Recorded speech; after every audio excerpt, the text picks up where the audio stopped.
Suahlannak atumpi kulhon nga biakin rang tho hlom boy pa in Moses ne na karanga tho hlom an pek nak dinga Israel mi pol simo karang I pek adu tu mo nen isin tho hlom chu na rak sang pe na sang ding mi tho hlom chu sui ngun dar ame pian mi le asen oi le asen mi I tu mul puan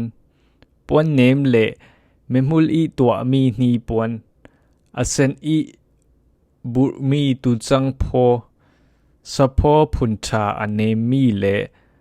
loi thing mai in ranga zinan le ni ding a riak le arim mui ur dinga zi mui pui champol in antang thlai le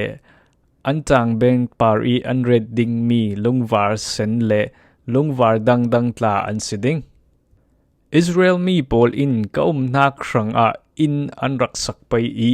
an malaka ka ding ka in an sak ding mi chu kalau mu ding mi vekin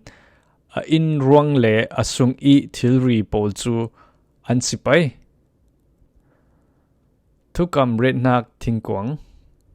loi thing in kwang an tua pai I don ni le hrek asaw pai don khale hrek akaw pai I don khatle hrek asang pai asunga si se aleng in si se suilhirin nan khu pai I atlang kilveng chu sui pheng in nan vel pai suikol pali nan tua pai I khatlama panni ve in ake pali a nan bun pai loi thing in zoifung nan tua pai I sui in nan khu pai aput na ka zoifung chu thingkwang ke I sui kwal sunga akap le akapa nan throl pai hi zoifung pol chu sui kwal sunga tan ding asi I lak ding asilo chun chui I kwang sunga chun kalau pek ding mi thukam ngan nak lungpheng pani chu nan red pai asin chu sui hlirin nan tua pai I don ni le shrek saw le don khat le shrek kaw asipai asini khatlam le khatlam zim ve a sui I sermi cheru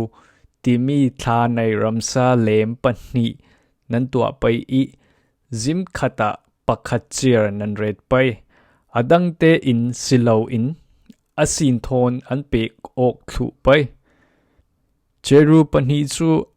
atluna atla an phar pai I kwang sin chu an thla in an khu pai cheru panni chu an hoi ok pai I kwang sin chu an zau ve pai kwang par a asin chu nan red pai I kwang sunga chun kalau pek ding mi thukam ngan nak lungpheng pani nan red pai chutoka kalau ton ding asi kwang sin tlun le kwang par I a mi cheru pani karlak in Israel mi pol I ranga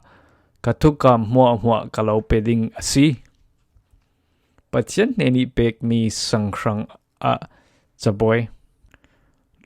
loi thing in chaboy pakhat nan tua pai I don ni saw don khat kaw le don khat le hrek sang asipai chui chaboy chu sui hlir in nan khu pai I akil veng sui in nan vel pai atla ang kap chu zung pibok pathum kaw in nan tua pai I sui tho in nan khu pai sui kwal pali nan tua pai I ake na kili a nan bun pai chui sui kwal pali chu chaboy put nak zong fung akai tu an sipai I chaboy I tlang kap a nan bun pai zoi fung pol chu loi thing in nan tua pai I sui in nan khu pai chule in mi thoi nak ranga pakan hai kwang le keng pol nan tua pai sui hlirin nan tua pai karangi nan hung mi sang thiang chu chaboy para nan red ring pai I chui I chaboy chu thukam kwang maya nan red pai mai van nak fung sui in mai wang nak fung nan tua pai atopha le afung pol chu sermi sui in nan tua pai I amoiter tu pang par pol amu le apar tla chu afung thon an pek o thlu pai Afong isin thek poruk akhau pai I kap khata thek thum ve an pai. A thek mo a kuthum par bang in amum le a par thon amoi ter tu pang par pathum chiar an pai. Afong a kuthum par bang in amum le a par thon amoi ter tu pang par pali an pai. A thek khwa thumi nuai chera pang par mum pakhat fiang a pai. Amum le a thek portla chu a fung thon an pe o thlu pai. Sermi sui lir pakhat in tua the asipai.